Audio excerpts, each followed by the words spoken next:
Single dad janitor was laughed at for coaching a CEO's troubled daughter until the unthinkable happened. "Is that blood on her knuckles?" The gym fell silent. The weight room, usually buzzing with noise, went dead as heads turned toward the wide glass panel separating it from the school courtyard. Outside, a girl stood over another student, crumpled on the concrete, her chest rising and falling in sharp bursts. Her hands, trembling clenched, were smeared red. Aurora Layton. Someone whispered. Inside, Gabe Easton paused mid-mop. His janitor's cart sat to the side unnoticed. He wasn't supposed to stop, wasn't supposed to look, but his eyes were locked on the girl in the glass. She wasn't crying. She wasn't shouting. She just stood there as if daring the world to blink first. Within minutes, 2 security officers rushed into the courtyard. The scene dissolved into procedural chaos. Gabe turned away slowly and continued cleaning. He didn't need to see what came next.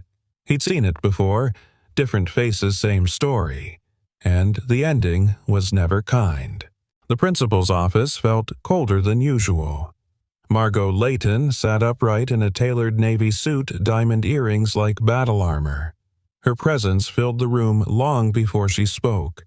Across from her, Aurora, slumped in the leather chair like it had betrayed her.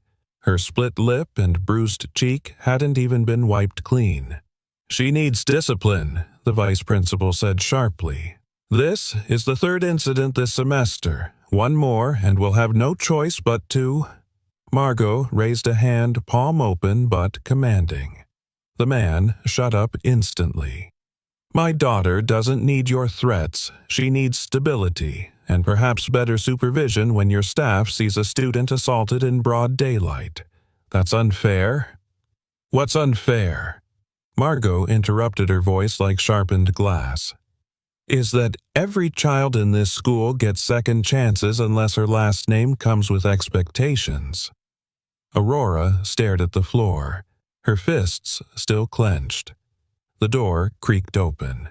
Gabe stepped in quietly to collect the waste bin near the window.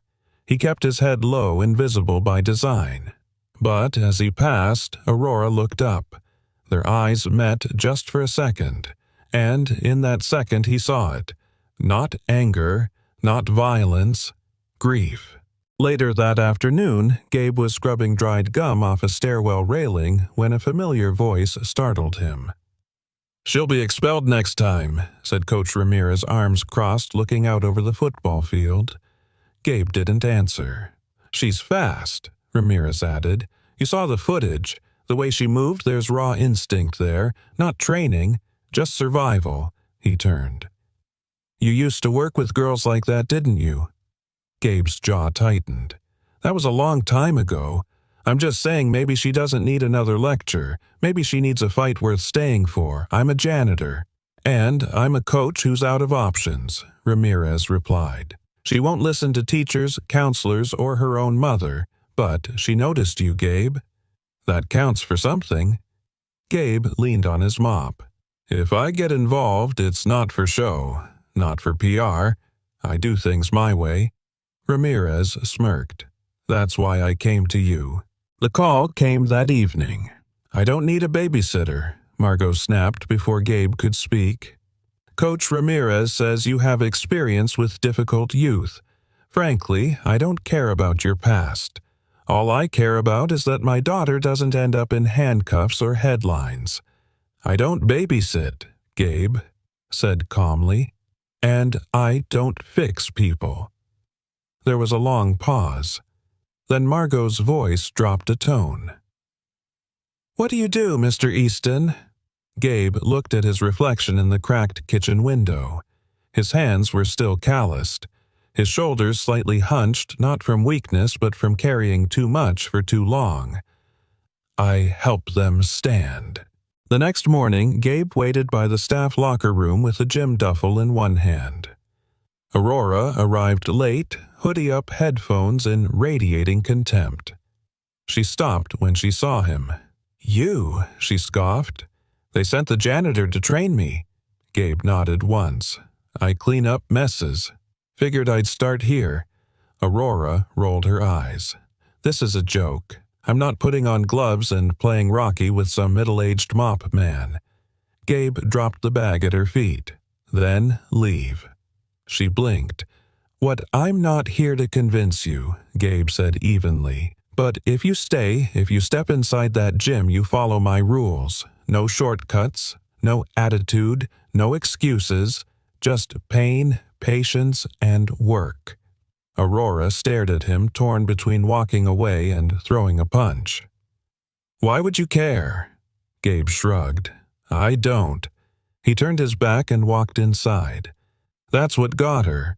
He didn't beg, didn't coddle, didn't care if she stayed or stormed off. And something inside her, something she hadn't felt in a long time, curiosity flickered. A minute later, she followed. Inside the gym, dust floated in the beams of a morning light. The air smelled like old leather metal and silence. Gabe handed her a towel.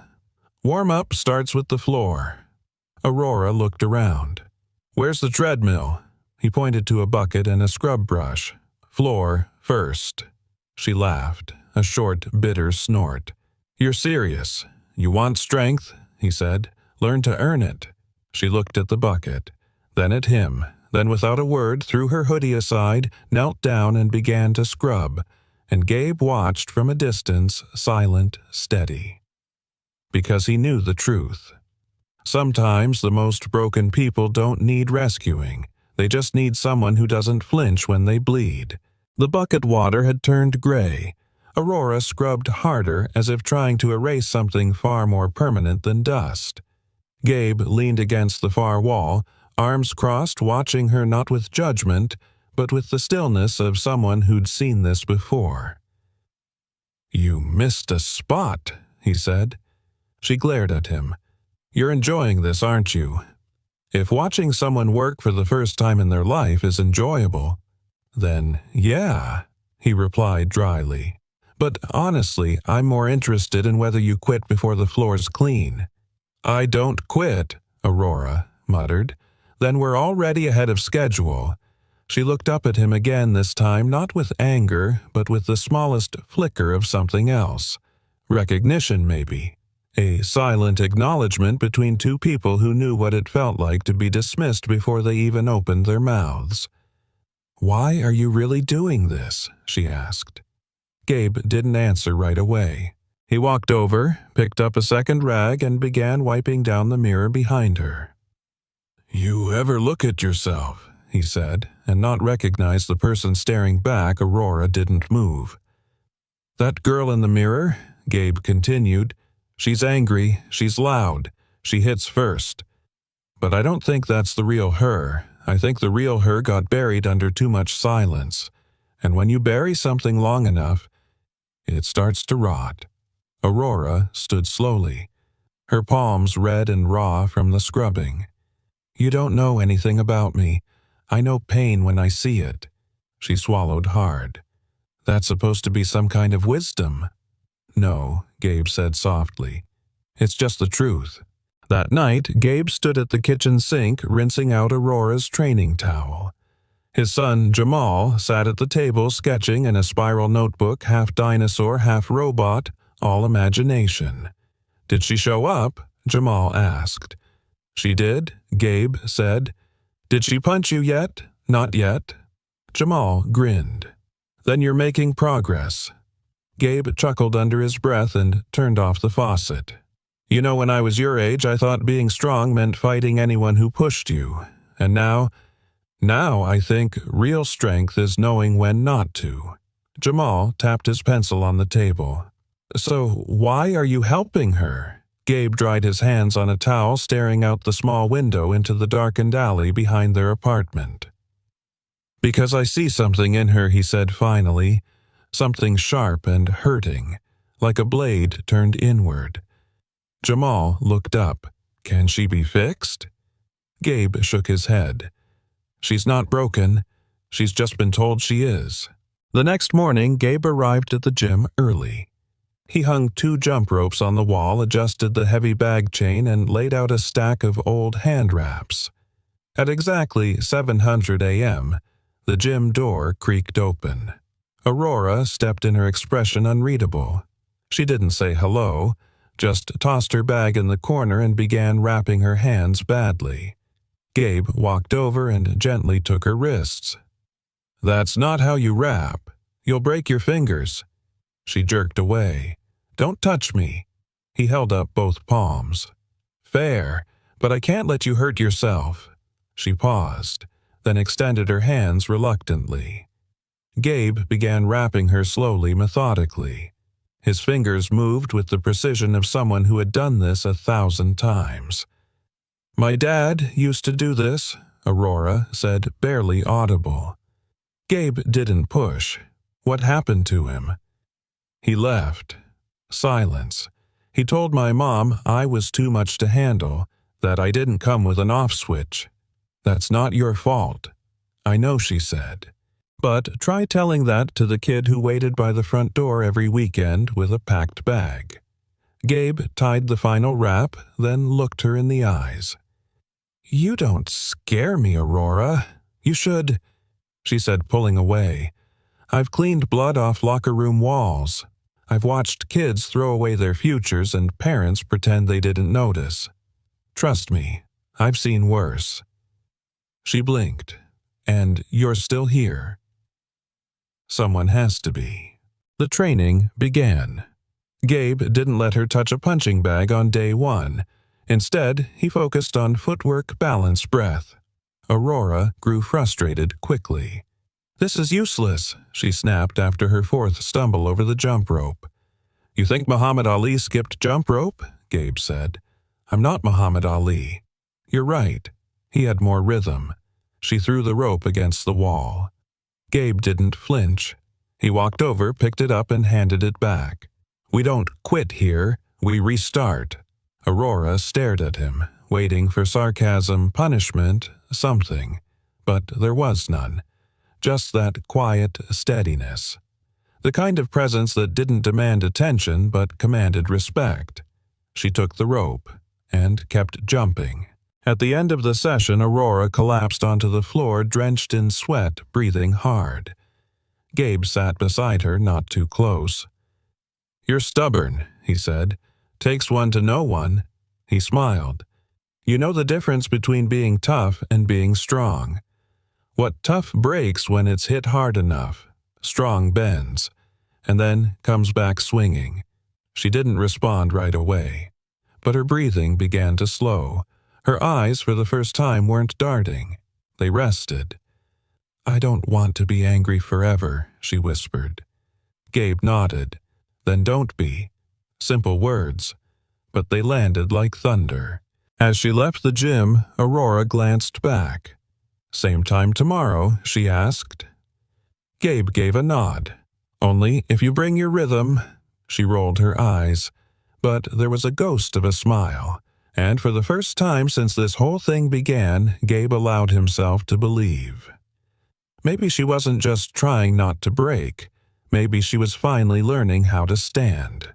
"You're training her in your janitor's uniform." Margot Layton's voice cut like polished glass as she stepped into the gym, her heels tapping against the hardwood with the kind of certainty that came from never being questioned. Gabe looked up from the bench where he was taping Aurora's wrists. "It's clean," he replied calmly. Margot's eyes scanned the space. It wasn't the gleaming chrome studio she was used to. This gym was older, rugged, alive with echoes of sweat and effort. It smelled like rust and resolve. "Clean doesn't mean professional," she said. "Neither does a suit," Gabe said without looking at her. Aurora smirked. Margot's jaw tensed. "I didn't come here to debate fashion," she snapped. "I came to check in." "You mean inspect," Gabe said. He finished taping and gently patted Aurora's hand. "You're good to go. Start with shadowboxing. No gloves. Watch your breathing." Aurora gave her mother a glance, a mixture of defiance and exhaustion, then walked toward the far mirror and began moving. Margot waited until she was out of earshot before speaking again. "She's responding to you," she said reluctantly. "I don't understand why, but she is." "I don't need you to understand," Gabe said, standing to face her. "I just need you not to interfere." Margot crossed her arms. "She's my daughter," and for the first time in a long time, Gabe said steady and low. "She's not just surviving. She's listening. She's trying, and that didn't come from threats or therapy reports. It came from trust." Margot narrowed her eyes. "Let's not pretend this is something noble. You're a janitor, Mr. Easton. Don't mistake proximity for authority." Gabe didn't flinch. "You hired me because you've tried everything else he said, but you didn't hire a coach. You hired a cleaner. And that's what I'm doing, cleaning up the mess no one else wants to touch." Margot stepped closer, her voice lower now. "What exactly is it you want, Mr. Easton?" "A bonus. A full-time position." "My gratitude. I want her to stop looking at herself like she's broken," Gabe replied. That stopped her. For a moment, all the armor, the posture, the tone, the expensive perfection flickered. "You think I don't want that too?" she said, quieter now. "You think I don't lie awake at night wondering what I did wrong?" Gabe softened. Just a shade. Then maybe start by letting her fail, without turning it into a punishment. Margot looked toward her daughter. Aurora was practicing jabs, her footwork clumsy but committed. "I don't know how to do that," Margot admitted. "Neither do most parents," Gabe said. "But we learn. Or we lose them."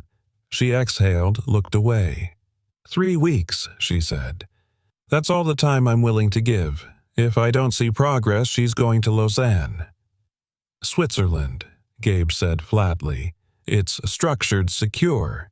She'll be with professionals. She'll be alone," Gabe countered.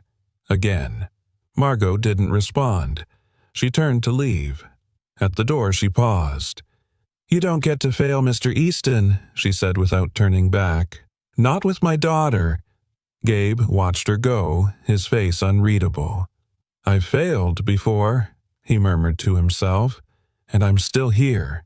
That evening, Gabe sat on the stoop outside his apartment. Jamal sat beside him eating orange slices from a paper bowl. "You look like you just got yelled at by the principal," Jamal said. "Close enough," Gabe muttered. "Let me guess." The CEO, Gabe, gave a small tired smile. "She's worried I'm not good enough. Are you?" The question hung in the air. Gabe didn't answer right away. "I used to be," he said finally. "Then I stopped believing I was. Now, I'm just trying to see if any of that guy is still in there." Jamal nodded thoughtful.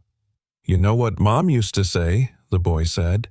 "She said, the only thing that separates failure from a comeback is the moment you decide to keep swinging." Gabe looked at his son, the ache behind his ribs catching him off guard. "Your mom was a smart woman." "Obviously," Jamal said, grinning. The next morning, Gabe arrived early again. The gym was still dark, the sun barely breaking over the rooftops. He turned on the lights, pulled out the mitts, and waited. At exactly 7:15, Aurora walked in. No hoodie, no earbuds, just a look of quiet determination. "You're late," Gabe said. "I stopped for coffee," she replied, holding up a cup. "Black. No sugar." "Like you?" He raised an eyebrow. She shrugged. "Thought it might keep you from being extra grumpy." Gabe took the cup, sipped once, then nodded. "Decent." She pulled on her wraps, already moving toward the mat. "You talked to my mom?" she asked. Gabe set the cup down. "She's worried about you."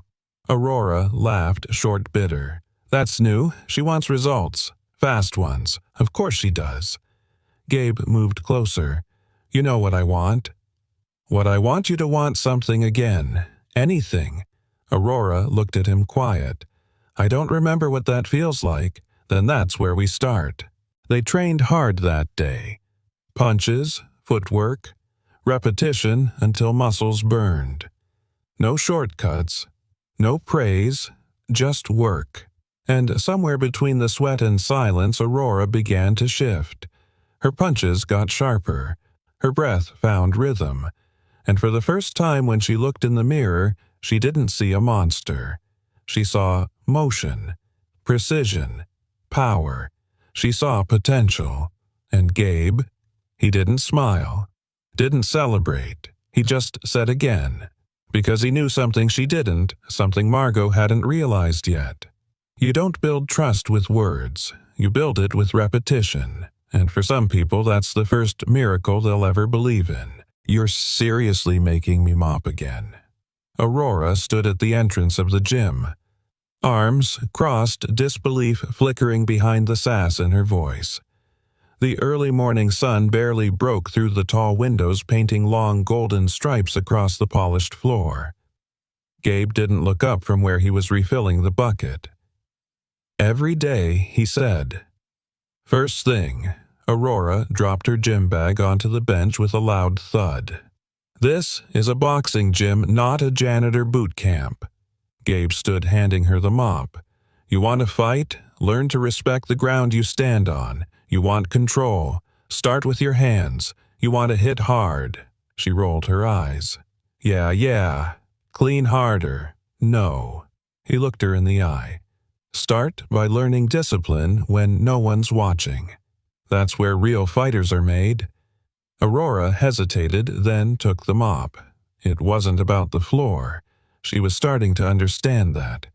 Every movement was a test, a mirror, and she was tired of seeing a stranger looking back. By the time she finished, her forearms were aching. Gabe wordlessly handed her gloves. She slid them on breath still quick from exertion. Today, we spar, he said. Her eyes lit up. Finally. Gabe tightened the straps on her gloves. But this isn't about landing punches. It's about control. You lose your temper, you lose the round. Aurora grinned. You do know I hit people for fun, right? Gabe's voice didn't rise, but something in his tone cut sharper than any yell. No, Aurora. You hit people so they hit first with words, and the bruise is your permission to feel angry. She blinked. That's not true. He stared back. Isn't it? Silence stretched. She turned her face away, jaw tightening, then stepped into the ring. They circled slowly, light on their feet. Gabe didn't throw punches, he just kept moving. Aurora jabbed once. Missed. Tried again. Tapped his shoulder. Smirked. You're slow, old man. Gabe said nothing. She came in again harder. A right hook. He slipped it with ease. She grew more aggressive, her breath growing ragged.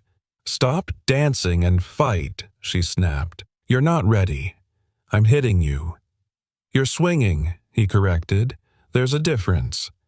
Then she did it. She threw a wild cross, her balance off. Gabe didn't dodge this time. He let the glove connect with the side of his ribs just hard enough for her to feel it land. And then, nothing. He didn't fall, didn't flinch, just looked at her disappointed. You think power is what wins fights? He said. Control wins. Patience wins. Heart wins. I have heart, she shouted. No, he said gently. You have pain, and you're confusing it for purpose. That stopped her. She stepped back, hands lowering slightly, her chest heaving.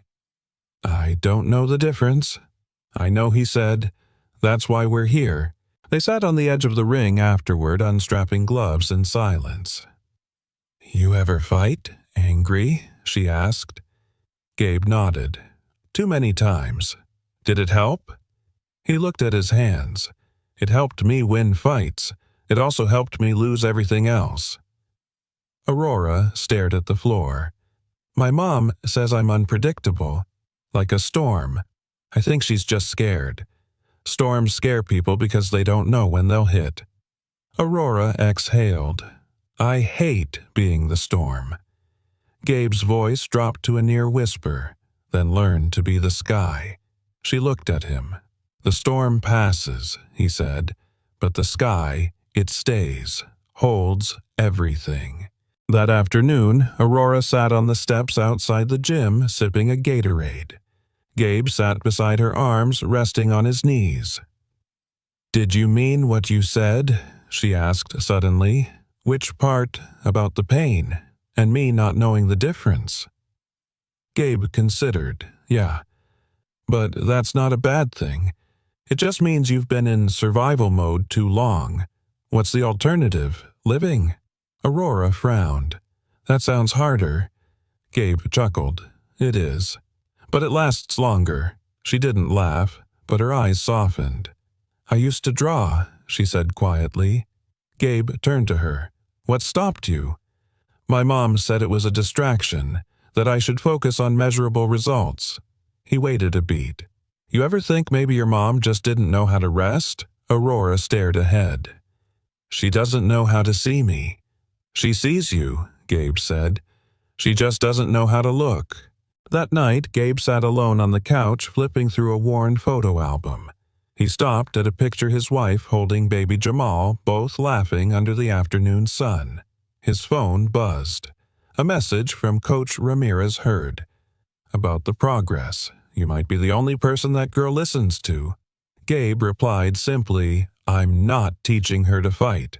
I'm teaching her not to run."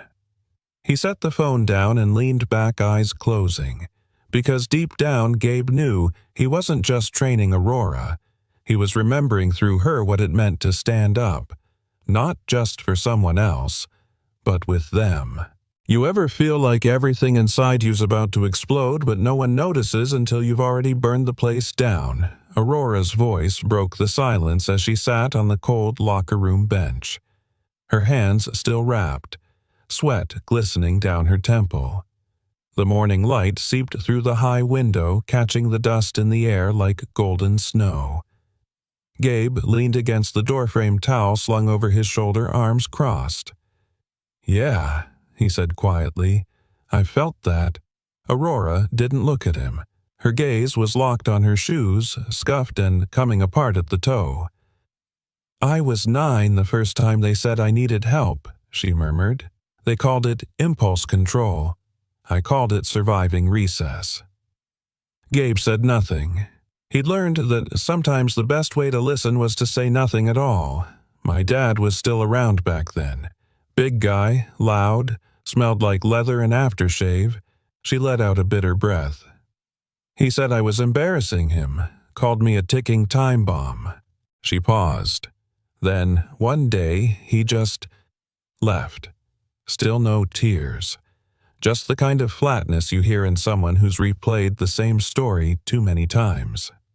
Gabe stepped forward and sat on the bench beside her, careful not to get too close. "You ever miss him?" he asked. Aurora's laugh was sharp and hollow. "I miss the idea of him. The real him." She shook her head. "Not so much." Gabe nodded slowly. "You know, people think kids like you are tough, but most of the time, you're just tired." Aurora looked at him for the first time. Really looked. "That's exactly it," she whispered. "I'm just tired of proving I'm not the villain in someone else's story." There it was, the crack in the armor, and Gabe knew better than to rush past it. "You don't have to prove anything in this gym," he said. "Here, you just have to show up, do the work, and be honest." She let that sit for a moment, then quietly asked, "Do you ever get tired?" He gave a faint smile. "Every day. But my son Jamal, he reminds me why I don't stay down." Aurora's brow lifted slightly. "Your kid's cool. I saw him here last week. He was drawing a robot with boxing gloves." "Yeah," Gabe chuckled. "He's got more imagination than this whole city combined." "Must be nice," she said softer now, "to have someone like that believe in you." Gabe looked at her steady. "You have someone too." Aurora blinked. "Who?" He met her gaze. "Me." The locker room fell silent again, but this time it was different. He wasn't just a coach or a janitor now. He was real, and so was she. Later that day, Margot showed up unannounced. She stood just outside the gym doorway, watching through the open frame as Aurora punched the heavy bag. Gabe was beside her, giving quiet corrections, nodding when she adjusted. It was the first time Margot had seen her daughter move with intention instead of anger. "She's improving," Gabe said without turning. Margot stepped inside, arms folded. Her balance is tighter, her breathing's controlled. Gabe continued. "She's starting to respect the rhythm, not just chase it." Margot exhaled sharply. "I don't know how you got through to her. I've tried everything." "No, you haven't," he said. She stiffened. "You've tried rules, distance, pressure, but you haven't tried vulnerability." "I'm her mother," Margot snapped, "not her therapist." Gabe turned to face her. "Then maybe try being her mirror. Let her see someone who doesn't have all the answers but still shows up anyway." Margot's face faltered just for a moment. "She thinks I don't see her," she said quietly. "Do you?" Gabe asked. "Or do you see the version of her that fits your boardroom?" Margot didn't respond. "She doesn't need you to fix her," Gabe said softer now. "She needs you to meet her." Margot looked toward Aurora again, watching her hands move like they finally knew their purpose. "She scares me," she admitted. "Good," Gabe said. "That means you care enough to want to understand her." That evening, as Gabe closed up the gym, Aurora lingered near the door. "Coach," she said. He turned, wiping sweat from his brow. "I drew something," she said, almost embarrassed. "I haven't in a while, but today felt different." She pulled a folded page from her backpack and handed it to him. It was a pencil sketch. Rough, but beautiful. A girl stood on a boxing ring, alone. Above her, the ceiling was cracked open sunlight, pouring down like it had broken through a storm, and in the background, a janitor's mop leaning against the ropes. Gabe stared at it, throat tightening. "You drew this?" he asked. She nodded. I think I want to fight, not just in here, for real, at the school tournament." Gabe was quiet for a long beat, then said, "Okay." Aurora's eyes widened. "Just like that, you're not asking permission. You're making a decision. That's growth." She smiled, but then her face sobered. "My mom's gonna hate this." Gabe folded the drawing carefully. "Maybe, but maybe she needs to see you choose something." Aurora looked down. "I'm scared?" He nodded. "Good, means it matters." That night, Gabe taped the drawing on the inside of his locker just above an old photo of him and Jamal's mom. Then he sat down, breathing slowly, letting the weight of the day settle around him. This wasn't just training anymore. This was something bigger. Aurora wasn't trying not to break. She was starting to build, and Gabe, he wasn't just showing her how to throw punches. He was teaching her how to take her life back, one round at a time. The conference room was lined with floor-to-ceiling glass polished chrome and enough silence to make anyone nervous. But Margot Layton thrived in rooms like this. Silence was her battlefield. Power lived in the pauses between words. "Finalize the merger terms by Friday," she said sharply, flipping a page on her tablet. "And remind Zurich we don't play ball with threats." Her team nodded. Some scribbled, one just stared wide-eyed. Margot noticed, of course. She always noticed. "Something wrong, Chloe?" she asked without looking up. The young assistant hesitated. "No, ma'am, just—" "I saw the video." Margot paused. "What video?" Chloe swallowed. "Your daughter, training, at the gym, with the Mr. Easton." The room shifted. Margot's fingers tightened around her stylus. "That's not news. That's gossip." Chloe nodded, quickly retreating. "Of course. Sorry." The room returned to motion, but Margot's thoughts did not. She hadn't seen the video. She hadn't needed to. Because part of her was afraid to see her daughter in a moment of strength. without her. That evening, she stood in the doorway of her walk-in closet, still in her work heels, staring at an old photo frame buried behind designer handbags. Aurora was 6 in the photo, smiling with missing teeth, clutching a watercolor painting, nothing but streaks of pink and gold. Margot had forgotten about that one, forgotten what she said when Aurora handed it to her. "You'll never make a living drawing. Try something measurable." She sat down on the edge of the bed, the memory hitting harder than any headline ever could. At the gym the next morning, she arrived early. Gabe was already inside adjusting the speed bag. "I'm not here to micromanage," Margot said, folding her arms. "Good," Gabe replied without looking at her, "because this place doesn't answer to board members." She let out a slow breath. "You're blunt. I don't have time to be pretty." A long pause, then her tone softened. "She's different lately," Margot admitted. "She sleeps. She eats breakfast. She doesn't scream when I ask how her day went." Gabe nodded once. "That's called progress." "I know what it's called," she said. "I just don't know how to participate in it." He turned to her, wiping his hands with a towel. "Then show up. Messy, unsure, uncomfortable. Just show up." Margot hesitated. "That's easy for you to say." "No, it's not," Gabe said, stepping closer. "I lost my wife because I thought being strong meant being silent. Now I show up with dirty hands, broken sleep, and all my baggage. And my son, he doesn't need perfect. He just needs present." Margot looked at him. "You think I'm absent? I think you're scared. That's not the same." She blinked. That landed deeper than she wanted to admit. Meanwhile, Aurora stood in front of the mirror in the women's locker room, her hands wrapped tight, her brow furrowed in thought. She hadn't told anyone about the tournament application. Part of her still didn't believe she had the right. But that morning she'd pulled the old sketchbook from under her bed, the same one her mom once tossed into the closet, calling it a phase. Inside were pages of fists and faces, ropes and light.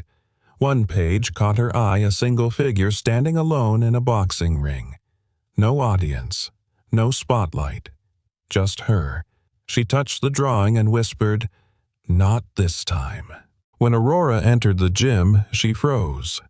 Margot was seated on the bleachers, no phone, no laptop, just watching.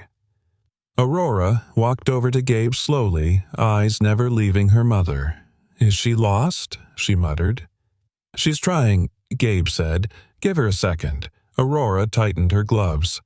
"I gave her 13 years, then give her 1 more minute." Aurora glanced back. Margot didn't flinch. She exhaled. "Fine. But if she critiques my footwork, I'm out." The training sessions started. Gabe called out drills. Aurora moved. Fluid, sharp-focused. Her jab was clean. Her guard was tighter. But her eyes kept darting to the bleachers. Finally, during a water break, she walked over. Margot straightened. "You don't have to be here," Aurora said. "I know." "Then why are you—" Margot took a breath. "Because I want to see what makes you light up. And I've never seen you light up in any of the rooms I built for you." Aurora stared stunned. "I'm not trying to take credit," Margot continued.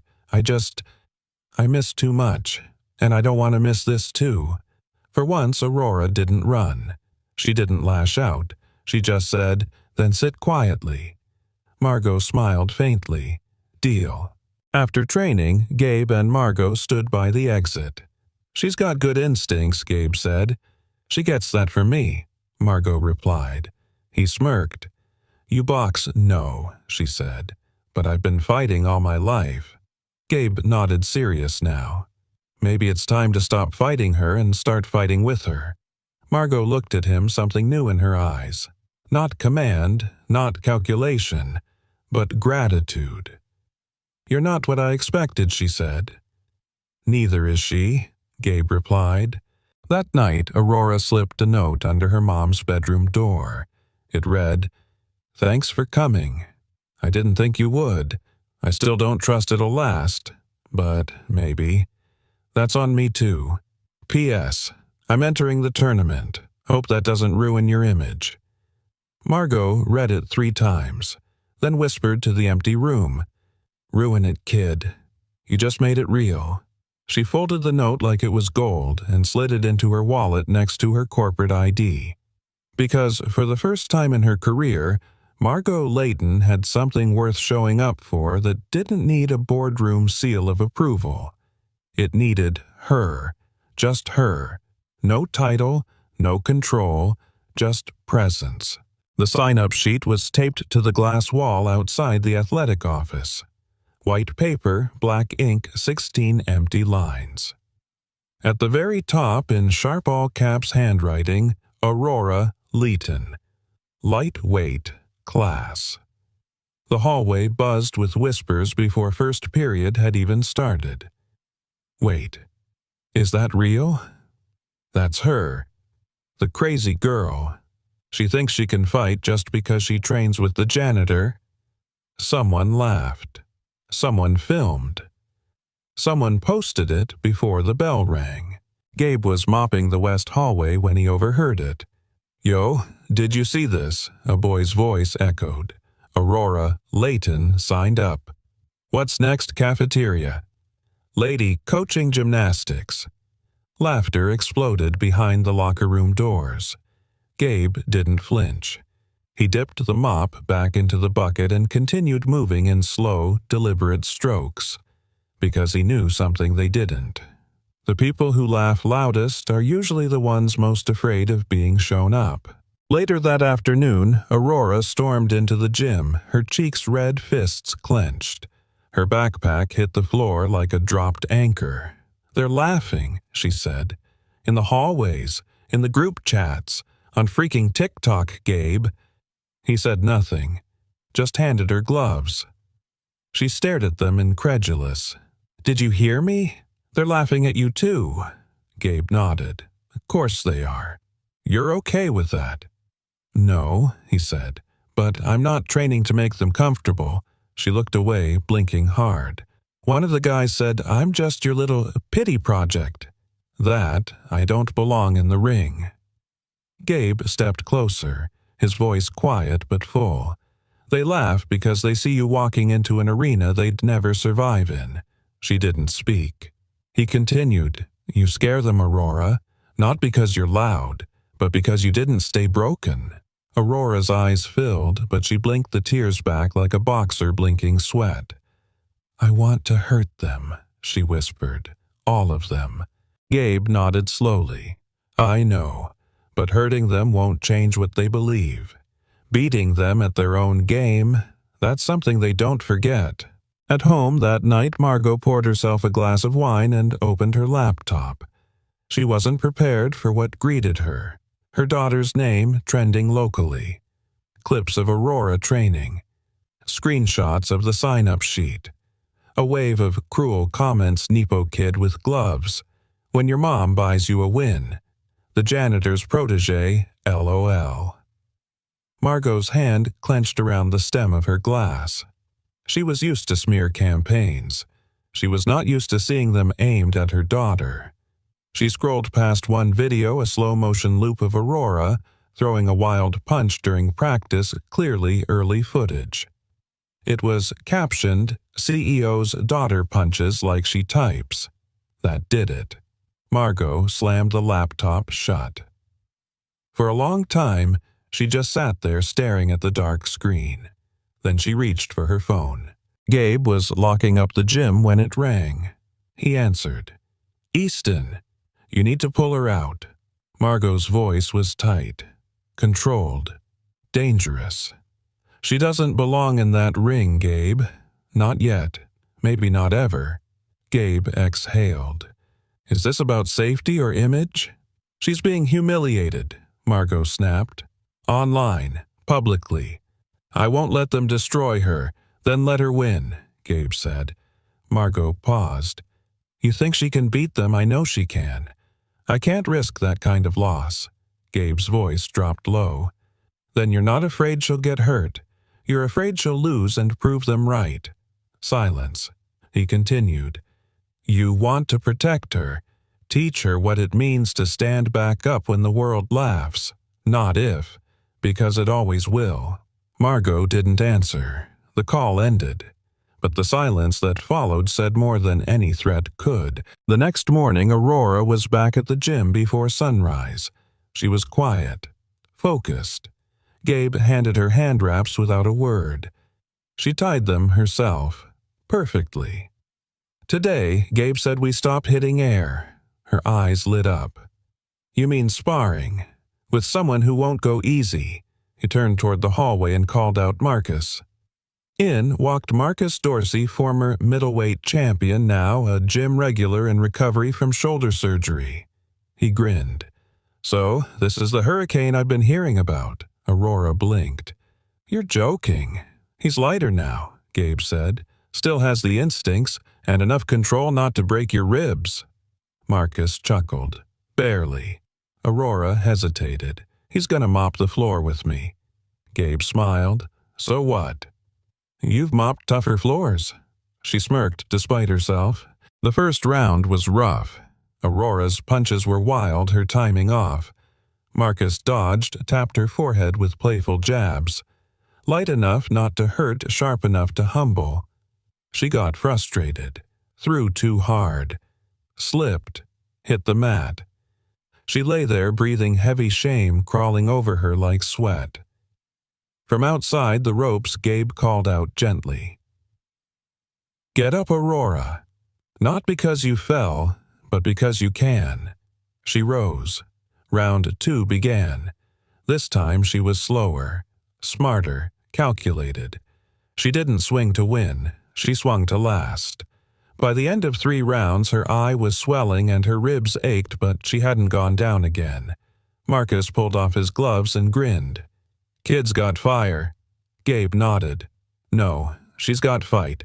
In the locker room afterward, Aurora sat with ice on her eye, laughing through the pain. You knew he'd wipe the floor with me. I needed you to feel what real pressure's like, Gabe said. And the verdict? You got back up, he replied. That's the whole game.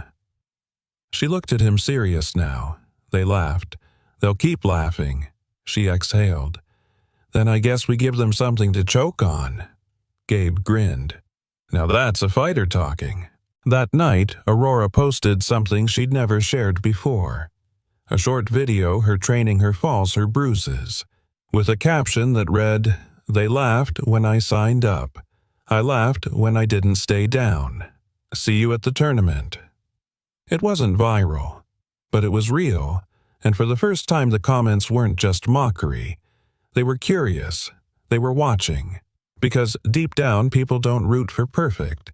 They root for the one who gets knocked down and doesn't stay there. The smell of old sweat and floor polish clung to the high school gym like ghosts that never left. Bleachers creaked under anxious parents and students while a folding table with a crooked Welcome Wrestlers banner served as the check-in station. Aurora stood beside it, still as a statue, her name sharp in black marker on the whiteboard bracket. First match, her versus Lila Sanchez, last year's regional bronze. She read it once, then again, and felt her hands go cold. Breathe, champ. Gabe's voice cut through her nerves like a warm knife. I'm not scared, Aurora said, quickly, too quickly. I didn't say you were. She looked at him, eyes defiant but glassy. What if I make a fool of myself? Gabe knelt, slightly leveling his gaze with hers. Everyone makes a fool of themselves, the ones who win. They do it with their whole chest, a beat. Now go out there and make them nervous. Margot had arrived minutes earlier, inconspicuous in a dark trench coat and sunglasses. She didn't want to distract.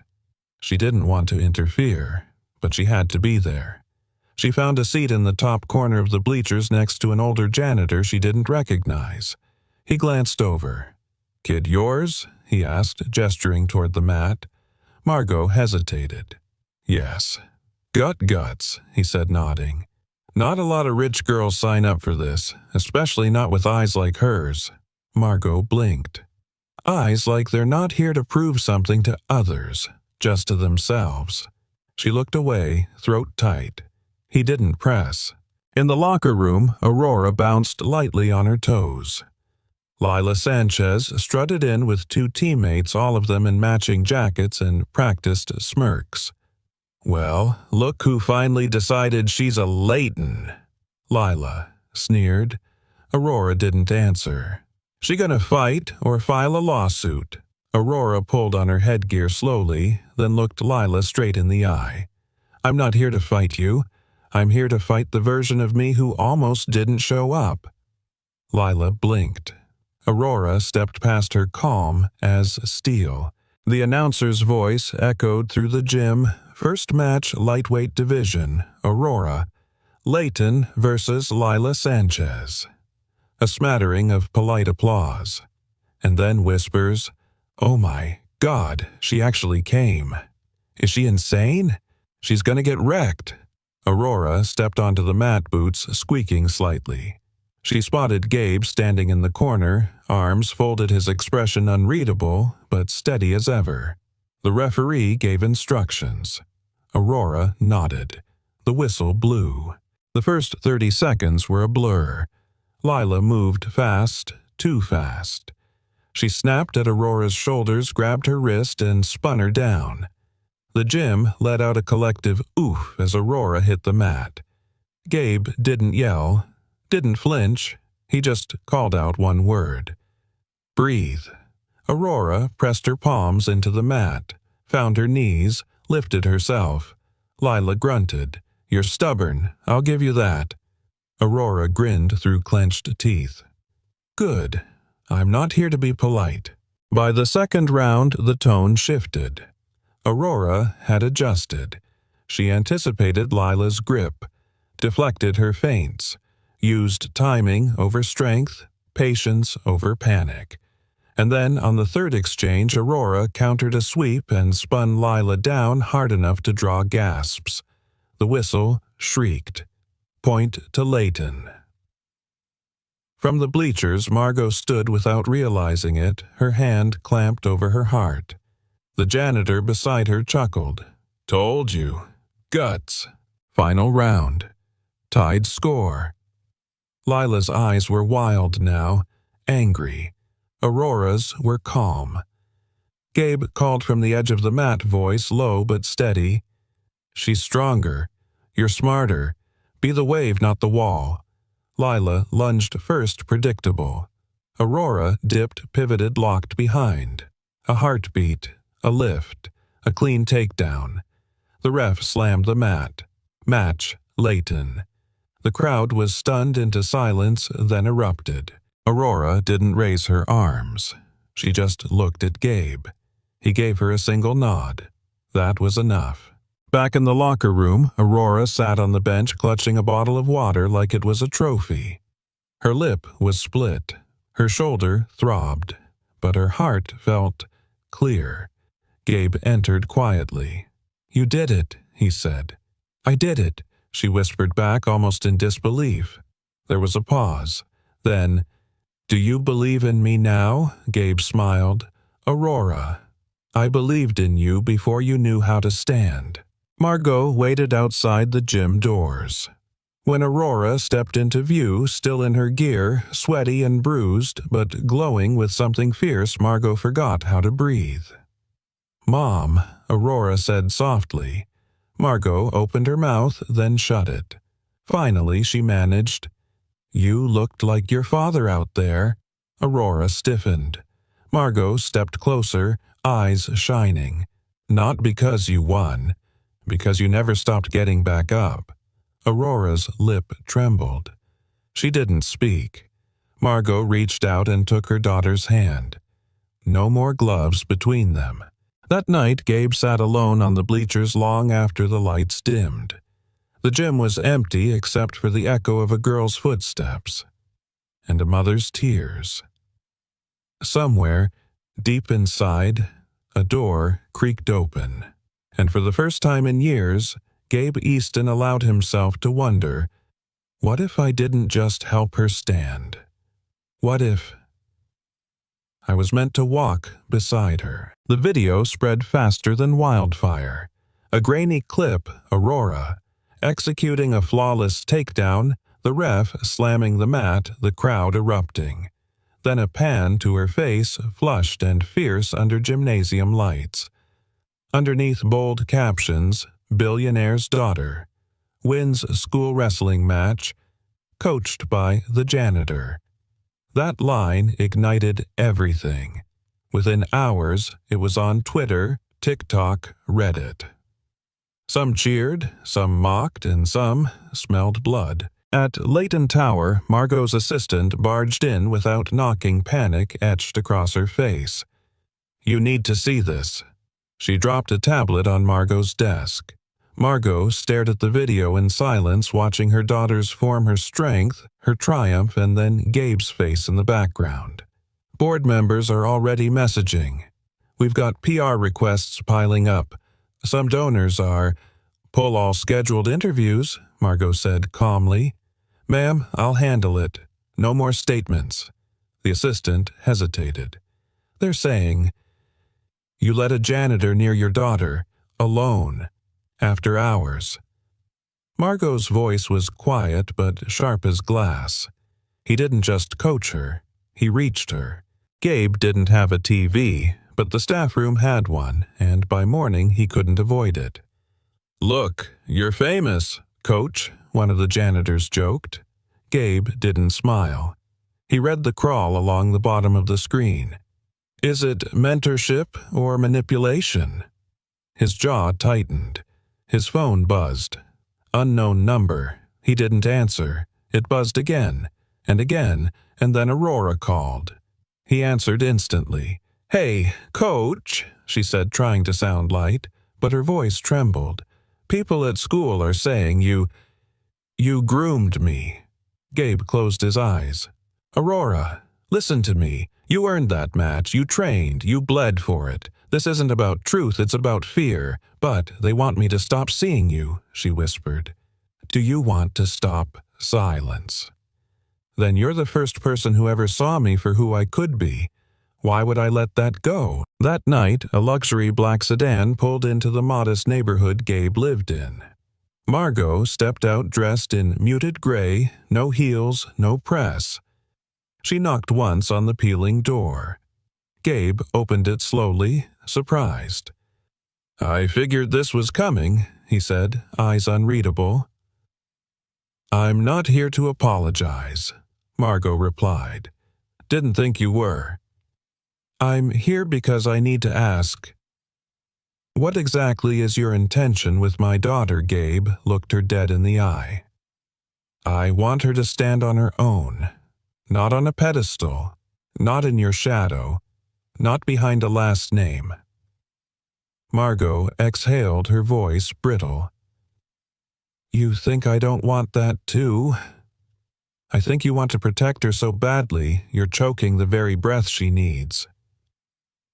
There was a long silence between them. Then Gabe added softer, "Now, she doesn't need less of you, Margot. She needs more of the real you." The next day, Aurora walked into the school board office. Alone, facing a long mahogany table of skeptical adults. She stood tall. "I know what people are saying, but this narrative, you're twisting it. I'm not a victim. I'm proof of what one person's belief can do." A board member cleared his throat. "Miss Leighton, the issue is about boundaries." "No," Aurora cut in, her voice clear. "The issue is power. And you're afraid because someone without money or title helped me become more than what I was. That scares you?" Another member asked. "Do you feel you've been manipulated by Mr. Easton?" Aurora didn't hesitate. "He's the only man in my life who's never asked me to be anything but myself." The room fell quiet. Outside, the media was still swarming. Margot pulled up again, this time in a simple beige coat. She spotted her daughter standing on the steps, calm amidst the chaos. "Are you okay?" Margot asked as she approached. Aurora turned, and for the first time in years she reached for her mother's hand. I am now. Margot squeezed it. You know your father. He would have been proud of this version of you. Aurora looked at her. No, he would have been proud of this version of us. Margot blinked hard. Then with a shaky smile, let's rewrite the rules, shall we? Later that evening, as the sun dipped behind the city skyline, Gabe walked alone through the empty school gym. No whistles, no crowds, just dust dancing in the amber light. He stepped to the center of the mat, knees creaking, heart full, and then he heard the door creak open. Margot entered quiet but sure-footed. I thought you might be here, she said. You here to fire me? He asked, half smiling. I don't outrank truth, she replied. She took a few steps closer, then added softly, You stood up for my daughter, before I even remembered how to. Gabe met her eyes. No, she stood up. I just reminded her she could. Margot nodded, then reached into her coat pocket and handed him something. It was a letter. Official stationery. Your contract renewed. Gabe blinked. Margot tilted her head, and a suggestion. Yeah, next time someone tries to label you just a janitor, you tell them this. She stepped closer, eyes warm. You're the kind of man who cleans up other people's messes and teaches their daughters how to rise. The hallway outside the gym had never felt so quiet. Aurora stood at her locker, the remnants of her day still echoing in her bones. A victory. That didn't feel like one. A war that still wasn't quite over. She opened the locker slowly. Taped inside the door was a quote Gabe had written on a torn page weeks ago. You don't fix what's broken. You show it how strong it is. She ran her fingers over the ink, smiled faintly, then closed the door, and turned to find her mother watching from down the hall. Margot looked out of place. Designer heels replaced by flats, sleek hair pulled into a loose bun, no assistant trailing behind her. Just a woman. Just a mom. You came, Aurora said, voice low. Margot stepped closer. I've been coming. You just didn't see it before. Aurora folded her arms, not combative, just cautious. I still don't understand why you're not furious. I am, at myself, Margot's voice cracked, for needing the world to approve of me before I could be a mother who showed up. There was a pause. Then Margot added, You were never the one who needed fixing, Aurora. I was. That silence between them, once a wall, became a doorway, and Aurora stepped through it. I missed you, she whispered. Margot smiled, eyes glistening. Then let's stop missing each other. They hugged, not tight, but real, like a bridge finally being walked on. That same evening, Gabe sat alone on the school's rooftop garden, a little-known spot he used to escape on lunch breaks. He leaned back against the concrete edge jacket off sleeves rolled, hands stained from fixing a leaky faucet earlier. The stars above blinked through city haze. Far below, sirens hummed like background noise. You always find the quiet corners, came a voice behind him. He turned. Margot. She walked over slowly, hands in her pockets. No pretense, no boardroom mask. I figured this was where the real decisions get made, she said. Gabe smirked. Only the ones that matter. She sat beside him. For a moment, neither spoke. Then Margot said, You know I've spent most of my life controlling everything, people, outcomes, even grief. Gabe stayed quiet, sensing she wasn't finished. But Aurora, she taught me something I forgot. Control doesn't heal. Connection does. He looked at her thoughtful. That girl's fire was always there, he said. She just needed someone to stop trying to put it out. Margot nodded slowly, then softer. And maybe, so did I. Their eyes met, and in that moment something shifted. Not romance, not yet, but understanding. Respect. A door neither of them expected to walk through but suddenly couldn't ignore. Margot took a breath. There's a benefit gala next week. Big donors, lots of speeches, overpriced appetizers. Would you— Come. Gabe raised an eyebrow. Me, in a suit. You own one. I own a clean shirt. She laughed, the kind of laugh that surprised even her. Just be you, Gabe. That's the version the world could use more of. He looked down at his hands, calloused and rough, then back at her. Okay, but I'm not doing any dancing. Margot's smile turned sly. We'll see. The night of the gala arrived like a whisper and a roar all at once.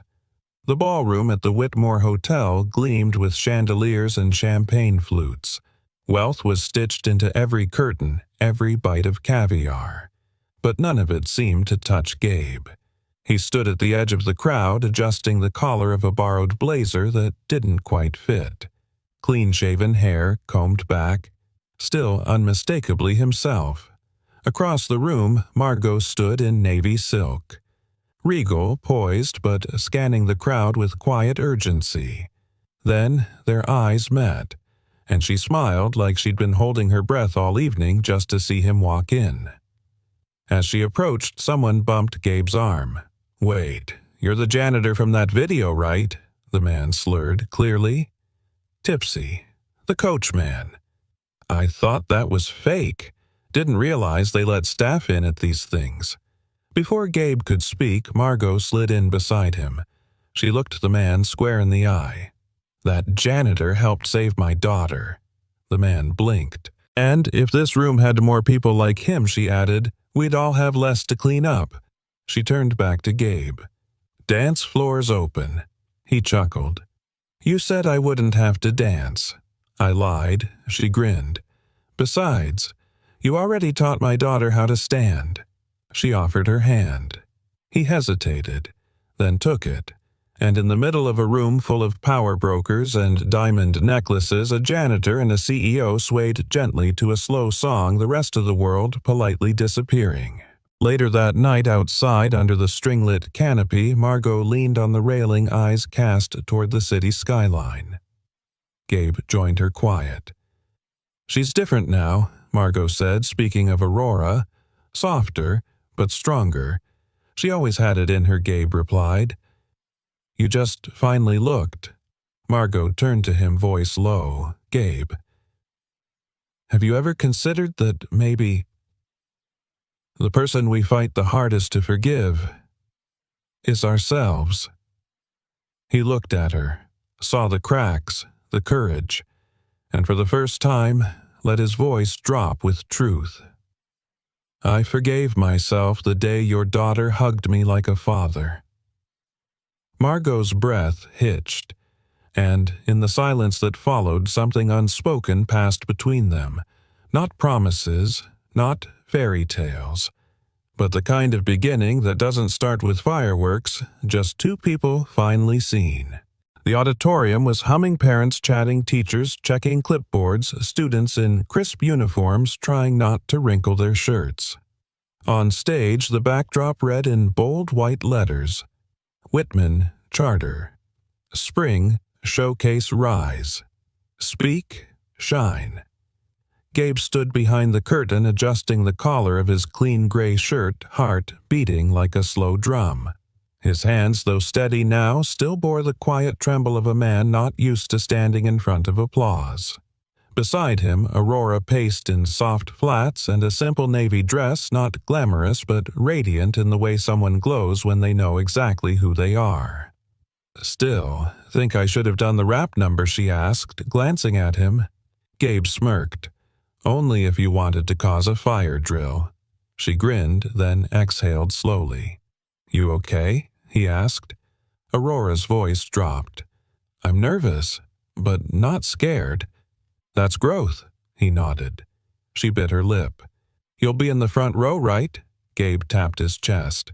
Right here, always. Just then, a volunteer peeked through the curtain.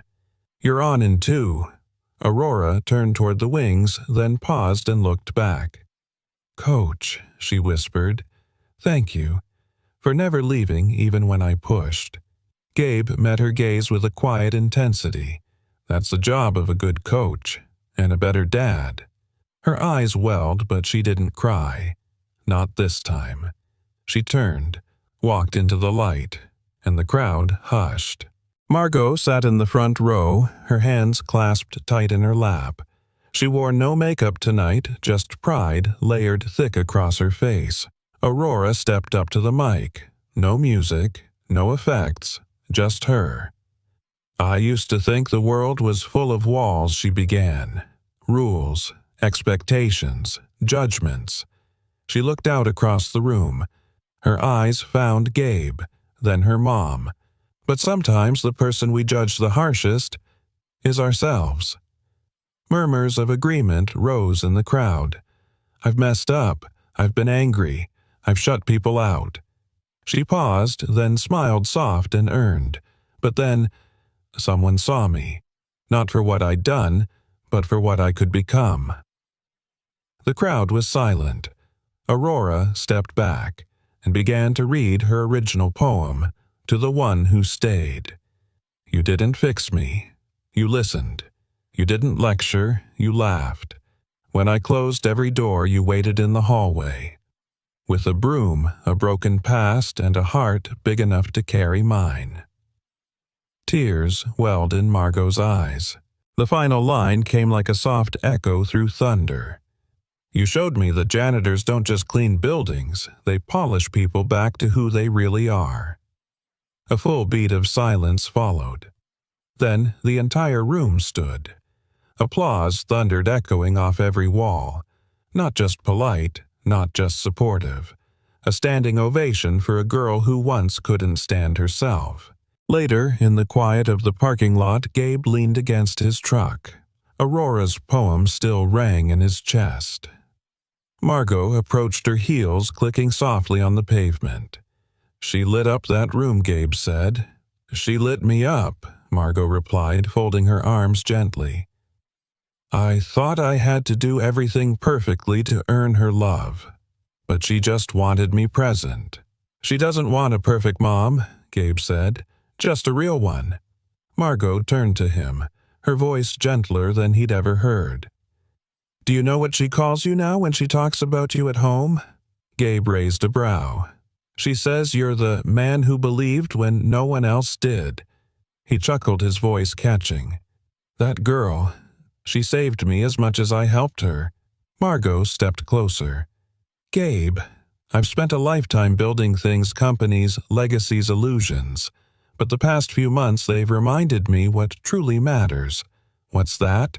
She met his eyes. "Presence, kindness, showing up especially when it's hard." He held her gaze. "That's what love really is, isn't it?" Margot nodded. "And sometimes you don't fall in love with a person's resume. You fall for the way they made your daughter smile when she forgot how." They stood in silence. Then, slowly, Margot reached out.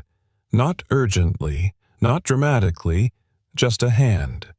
Offered to someone she finally saw as an equal.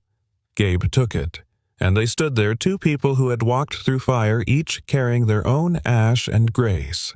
Above them, the moon was full. Below them, the world kept moving. But in that moment, they were still, together. The Whitman school playground bustled with end-of-year laughter. Kids tossed frisbees, teachers clapped along to music, and folding tables offered lemonade and slices of homemade pie. Near the back picnic table, Gabe sat with Aurora and Margot. Aurora was flipping through a college brochure. I got in, she beamed. Creative writing major. They even offered me a partial scholarship. Gabe grinned. Told you the world was waiting for your voice. Margot kissed her daughter's head. We'll figure out the rest together. Aurora looked at them both. You guys make a good team. Gabe raised his lemonade cup to unlikely beginnings. Margot raised hers to second chances. Aurora raised hers too, to the janitor who taught me to stand. They clinked cups And for the first time in a long time, everything felt whole. Not perfect, but whole. And sometimes that's the most miraculous ending of all. There's beauty in being the one who stayed. Sometimes it's not the grand gestures that change lives, but the quiet ones. A janitor who showed up, a daughter who found her voice, and a mother who chose love over pride. Now it's your turn. Where are you watching this story from? Drop your city or country in the comments below. We'd love to know how far this story has traveled. If this story moved you, inspired you, or simply made you believe in the power of second chances. Don't forget to like the video, subscribe to the channel, and turn on the notification bell so you never miss a story that touches the heart. Thank you for watching, and until next time, keep choosing kindness. You never know whose life you're changing just by being there.